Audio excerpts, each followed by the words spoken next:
ಈ ಒಂದು ಸಮಸ್ಯೆ ಈಗ ದೇಶವ್ಯಾಪಿ ಹರಡಿರೋದ್ರಿಂದ ಪ್ರತಿಯೊಂದು ಹೋಟೆಲ್ ಕೂಡ ಇದೇ ಚಿಂತನೆಯಲ್ಲಿದೆ. ಇಲ್ಲ ಐಟಮ್ಗಳನ್ನ ಕಟ್ ಮಾಡಬೇಕು, ಇಲ್ಲ ಅಂತಂದ್ರೆ ಅಂಗಡಿಯನ್ನೇ ಕ್ಲೋಸ್ ಮಾಡಬೇಕು. ಈಗ ಸಿಲಿಕಾನ್ ಸಿಟಿಯ ಪ್ರಸಿದ್ಧ IDC ಕಿಚನ್ಗೂ ಕೂಡ ಈ ಒಂದು ಗ್ಯಾಸ್ ಎಫೆಕ್ಟ್ ತಟ್ಟಿದೆ. LPG ಸಿಲಿಂಡರ್ ಇಲ್ಲದೆ IDC ಕಿಚನ್ನೇ ಕ್ಲೋಸ್ ಆಗಿದೆ.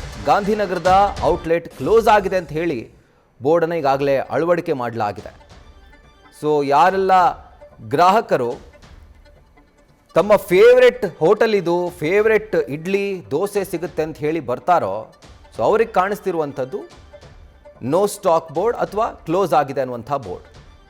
ಸೊ ಹೀಗಾಗಿ ಹೋಟೆಲ್ಗೆ ಬಂದು ಗ್ರಾಹಕರು ವಾಪಸ್ ಆಗ್ತಿದ್ದಾರೆ. ನಿನ್ನೆ ಮಧ್ಯಾಹ್ನ 3 ಗಂಟೆಯಿಂದಲೇ IDC ಹೋಟೆಲ್ ಈಗ ಬಂದ್ ಆಗಿದೆ.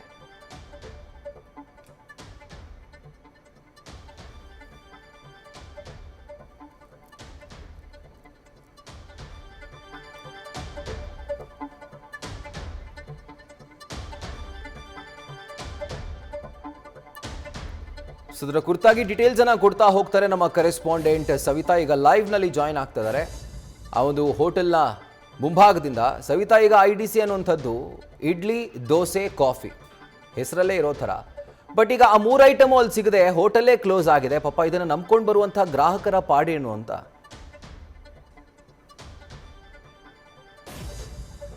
ರಾಹುಲ್, ಈಗಾಗಲೇ ಕಮರ್ಷಿಯಲ್ ಗ್ಯಾಸ್ ಬಿಕ್ಕಟ್ಟು ಸಾಕಷ್ಟು ರಾಜ್ಯದ ಜನರಿಗೆ ತಟ್ಟಿದೆ. ರಾಜಧಾನಿಯಲ್ಲೂ ಕೂಡ ಸಾಕಷ್ಟು ಹೋಟೆಲ್ಗಳು ಕ್ಲೋಸ್ ಆಗಿದ್ದಾವೆ. ಪ್ರತಿಷ್ಠಿತ ಹೋಟೆಲ್ಗಳು ಗ್ಯಾಸ್ ಸಿಗದೆ ಕ್ಲೋಸ್ ಆಗಿರೋದು ಒಂದು ವಿಪರ್ಯಾಸ. ಜೊತೆಗೆ ನಾನು ಗಾಂಧಿನಗರದಲ್ಲಿದ್ದೀನಿ, ತೋರಿಸ್ತಾ ಹೋಗ್ತೀನಿ. IDC ಈ ಒಂದು ಹೋಟೆಲ್ ಇಡ್ಲಿ ದೋಸೆ ಕಾಫಿಗೆ ಫೇಮಸ್ಸು. ಬಹುತೇಕ ಬೆಳಗಿನ ಜಾವದಿಂದನೇ ಸಾಕಷ್ಟು ಸಂಖ್ಯೆಯಲ್ಲಿ ಜನರು ಬರ್ತಾರೆ.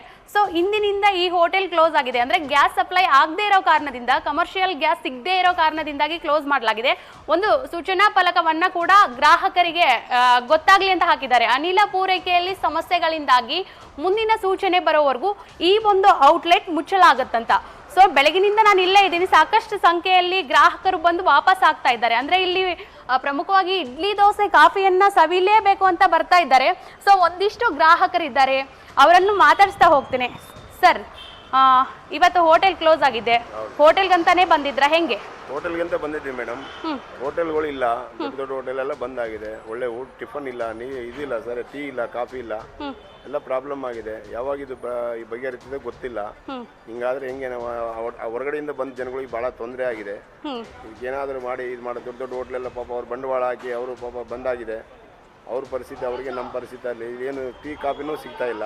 ಸರ್, ಗಾಂಧಿನಗರ ಇಲ್ಲಿ ಆರ್ಥಿಕ ಚಟುವಟಿಕೆಗಳು ಜಾಸ್ತಿ ನಡೀತವೆ. ಸೊ ಹೋಟೆಲ್ ಉದ್ಯಮಕ್ಕೆ ಈ ಒಂದು ಭಾಗದಲ್ಲಿ ಜಾಸ್ತಿ ಪ್ರಾಧಾನ್ಯತೆ ಸಿಕ್ಕಿದೆ. ಇಲ್ಲಿ ಟೀನೂ ಸಿಗ್ತಾ ಇಲ್ಲ ಅಂದ್ರೆ ಹೆಂಗೆ ಸರ್ ಇಲ್ಲಿ ಜನರಿಗೆ? ಏನ್ ಮಾಡಕ್ಕಾಗ, ನೀವೇ ಅದು ಹೇಳ್ಬೇಕು ಅವ್ರಿಗೆ. ಸರ್ಕಾರ ಈ ತರ ನಿರ್ಲಕ್ಷ್ಯ ಮಾಡಿದ್ರೆ ಜನಸಾಮಾನ್ಯರಿಗೆ ಭಾರಿ ತೊಂದರೆ ಆಗುತ್ತೆ. ಏನೇನೋ ಕೆಲಸಗಳ ಮೇಲೆ ಬಂದಿರ್ತೀವಿ, ಇಲ್ಲಿ ಊಟ ಇಲ್ಲ, ತಿಂಡಿ ಇಲ್ಲ, ಕಾಫಿ ಇಲ್ಲ ಅಂದ್ರೆ ಎಲ್ಲಿ ಪರಸ್ಥಳದಿಂದ ಬಂದವರಿಗೆ ಭಾರಿ ತೊಂದರೆ ಆಗಿದೆ. ಇದಕ್ಕೇನಾದ್ರು ಸರ್ಕಾರ ಕ್ರಮ ತಗೋಬೇಕಂತೇಳಿ ಕೇಳ್ಕೊಂಡು. ನಿಮಗೆ ಎಷ್ಟು ದಿನದಿಂದ ಸಮಸ್ಯೆ ಆಗ್ತಿದೆ? ಆಚೆ ಊಟ ತಿಂಡಿ ಸಿಗದೆ 3-4 ಡೇಸ್ ಆಯ್ತವಲೆ, ಹಿಂಗಾಗಿ ಸಿಗ್ತಾ ಇಲ್ಲ. ಮತ್ತೆ ಊಟ ತಿಂಡಿಗೆ ಏನ್ ಮಾಡ್ತಿದ್ದೀರಾ? ಈ ಸದ್ಯ ಅದೇ ಬ್ರೆಡ್ ಬಿಸ್ಕೆಟ್ ಏನೋ ತಿಂದಿರ್ತಾ ಇದೀವಿ. ಬಹಳ ಕಷ್ಟ ಇದೆ. ಹಿಂಗಾದ್ರೆ ಹೆಂಗೆ, ಕೆಲ್ಸಗಳು ಆಗ್ತಾ ಇಲ್ಲ. ಆಫೀಸ್ಗಳಿಗೆ ಹೋದ್ರೆ ನಾಳೆ ಬನ್ನಿ ನಾಳೆ ಬನ್ನಿ ಅಂತಾರೆ. ಇಲ್ಲಿ ಹೋಟ್ಲುಗಳಿಲ್ಲ. ಈ ಸರ್ಕಾರ ಮುಂಜಾಗ್ರತೆ ಕ್ರಮವಾಗಿ ಏನನ್ನ ಮಾಡ್ಬೇಕು ಅವರು. ಇದೇ ತರ ಇದ್ರೆ ತೊಂದರೆ ಆಗುತ್ತೆ, ಬಹಳ ಜನಸಾಮಾನ್ಯರಿಗೆ ಎಲ್ಲರಿಗೂ ತೊಂದರೆ ಆಗಿದೆ. ದೊಡ್ಡ ದೊಡ್ಡ ಪ್ರತಿಷ್ಠಿತ ಹೋಟ್ಲೆಲ್ಲ ಬಂದಾಗಿದ್ದಾವೆ. ಸೊ ಗ್ರಾಹಕರು ಹೇಳೋದಾದ್ರೆ, ಬೆಳಗಿನ ಜಾವ ಬಂದಿದ್ದೀವಿ ನಾವು, ಸೊ ಸಮಸ್ಯೆ ಆಗ್ತಾ ಇದೆ. 3-4 ದಿನಗಳಿಂದ ಈ ಒಂದು ಕಮರ್ಷಿಯಲ್ ಗ್ಯಾಸ್ ಬಿಕ್ಕಟ್ಟೇನಿದೆ, ಸಾಕಷ್ಟು ಗ್ರಾಹಕರಿಗೆ ಸಮಸ್ಯೆ ಆಗಿದೆ. ಇತ್ತ ಹೋಟೆಲ್ ಉದ್ಯಮಿಗಳಿಗೂ ಕೂಡ ಸಮಸ್ಯೆ ಆಗಿದೆ. ನಿನ್ನೆ ಹೋಟೆಲ್ ಅಸೋಸಿಯೇಷನ್ ಕೂಡ ಸಭೆ ಮಾಡಿತ್ತು. ಸಭೆಯಲ್ಲಿ ಹೋಟೆಲನ್ನು ಮುಚ್ಚಲಾಗೋದಿಲ್ಲ ಅಂತ ಮಾಹಿತಿ ಕೂಡ ನೀಡಿತ್ತು. ಗ್ಯಾಸ್ ಇಲ್ಲ, ಕಮರ್ಷಿಯಲ್ ಗ್ಯಾಸ್ ಸಿಗ್ತಾ ಇಲ್ಲ ಅಂದ್ರೆ ಹೋಟೆಲ್ ನಡೆಸೋದು ಹೇಗೆ? ಬಹುತೇಕ ಈ ಒಂದು ಹೋಟೆಲ್ಗೆ ಈಗಾಗಲೇ ಸೂಚನಾ ಫಲಕವನ್ನ ನೀಡಿದ್ದಾರೆ. ಅಂದ್ರೆ ಈ ಒಂದು ಔಟ್ಲೆಟ್ ಅಲ್ಲಿ ಗ್ಯಾಸ್ ಸಿಗ್ತಾ ಇಲ್ಲ, ಕಮರ್ಷಿಯಲ್ ಗ್ಯಾಸ್ ಪೂರೈಕೆ ಯಾವಾಗ ಆಗುತ್ತೆ, ಮತ್ತೆ ರೀಓಪನ್ ಆಗುತ್ತೆ ಅನ್ನೋ ಮಾಹಿತಿ ಗ್ರಾಹಕರಿಗೆ ನೀಡ್ತಿದ್ದಾರೆ. ಒಟ್ಟಾರೆ ನಗರದ ಒಂದಿಷ್ಟು ಹೋಟೆಲ್ಗಳಲ್ಲೂ ಇನ್ನೂ ಕಮರ್ಷಿಯಲ್ ಗ್ಯಾಸ್ ಸಮಸ್ಯೆ ಕಾಡ್ತಾ ಇದೆ. ಹೆಂಗೋ ಮ್ಯಾನೇಜ್ ಮಾಡ್ತಿದ್ರೆ ಒಂದಿಷ್ಟು ಹೋಟೆಲ್ಗಳು, ಅಂದ್ರೆ 1-2 ಡಬಲ್ ಕೊಟ್ಟು ಕಮರ್ಷಿಯಲ್ ಗ್ಯಾಸ್ ಖರೀದಿ ಮಾಡಿ ಹೋಟೆಲ್ ನಡೆಸ್ತಿದ್ರೆ, ಇನ್ನೊಂದಿಷ್ಟು ಹೋಟೆಲ್ಗಳಿಗೆ ಗ್ಯಾಸ್ ಕೂಡ ಸಪ್ಲೈ ಆಗ್ತಿಲ್ಲ. ಆದ ಕಾರಣದಿಂದ ಸೂಚನಾ ಫಲಕ ನೀಡಿ ಹೋಟೆಲನ್ನು ಸಂಪೂರ್ಣವಾಗಿ ಬಂದ್ ಮಾಡುವ ಕಾರ್ಯ ಬಿಟ್ಟು ಮತ್ಯಾವ ಕೆಲಸಕ್ಕೂ ಮುಂದಾಗ್ತಾ ಇಲ್ಲ. Rahul. Right Savita, thank you ಡೀಟೇಲ್ಸ್ಗೆ. ನ್ಯೂಸ್ ಫಸ್ಟ್, ನಿರ್ಭೀತಿಯಿಂದ ನಿಮ್ಮ ಪರವಾಗಿ.